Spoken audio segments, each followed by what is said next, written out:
Do I have to have a two-year work history? Can I close on a house before I start a new job? Hi.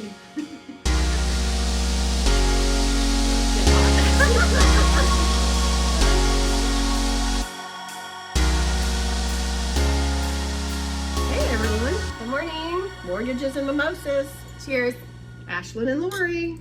All right, so today we are sitting here debating on what we're going to talk about. Per usual, we do not plan anything. We just sit here and we go, okay, what happened this week? What's going on? And so both of us actually had a very similar situation or scenario that happened. And I think we talk a lot about scenarios on these podcasts or videos that happen during the week. So This one's about, and I don't know why or what's going on, but maybe because it's the change in the market, but there's a lot of our borrowers changing jobs, getting, raises, and things are happening. And as you know, you always hear everybody, you need 2 years employment, 2 years history, 2 years history. And with the employer or things like that, just some kind of common myths, I guess you will. So we kind of just want to just cover, like, I guess, do I have to have a two-year work history? Can I close on a house before I start a new job? Whether it's coming from a current job or say somebody, okay, I guess let's jump into my scenario. I have somebody that's graduating in May and from school, they have, they've been in school for 4 years in college and they have a job offer and they don't start till June. So they're gonna be moving here, and so they asked if they could qualify because technically he's not gonna be receiving income until June. So the answer is yes, you can. So going back to a 2-year work history, we can use your school history as your work history, so that checks that box.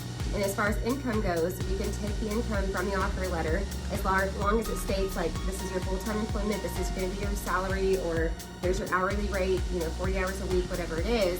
And we can use that to qualify you. So, a lot of people don't know that. Yeah, my scenario is I've got two customers right now that live here in Central Texas, and they're moving out of state. And a lot of things that you have to kind of think about is when you are moving out of state, you've got a job, and so will that job allow you to work remote? Yeah. Do you know what I mean? Because if you are moving up there and don't have the job, well, then they're going to have to verify that you have the job. And so in one of my instances, she's a nurse, and so she's already got a job and got an offer letter.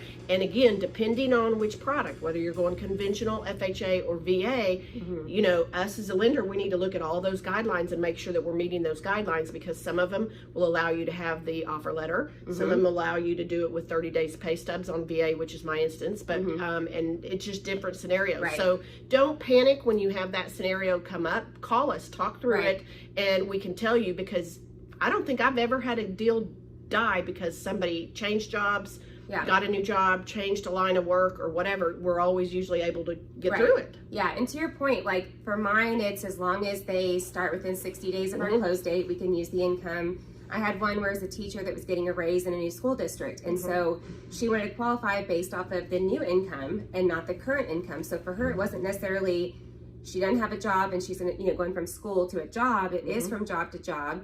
So for her, it's, can I use that income? So to your point, like, we can find a loan product or a loan program, whether it's FHA, conventional, things like that. Like, all of these programs have different overlays and requirements. So come to us with those scenarios, because we probably have something that would work for you. That's right. And again, if you're even in that, this is what I also tell people is, start out early looking at that, because it's kind of like when you draw a line in the sand, you have somebody pull your credit, they look at your 2-year work history, your 2-year residence history, then you've got a line in the sand. So then if something changes, and you with your credit or getting a new job or whatever, we can go back and we've got the history and we can work with you. And we usually always, like I said, I don't think I've ever had a deal not work, because everybody usually has a job or has a 2-year history that we're able to work around and provide the underwriter with what they're needing. So please reach out to us. And same with, like, I have somebody where they went from one type of job to another. So they still have a 2-year work history, and they were worried we wouldn't be able to use the income for this new job because it was a new industry.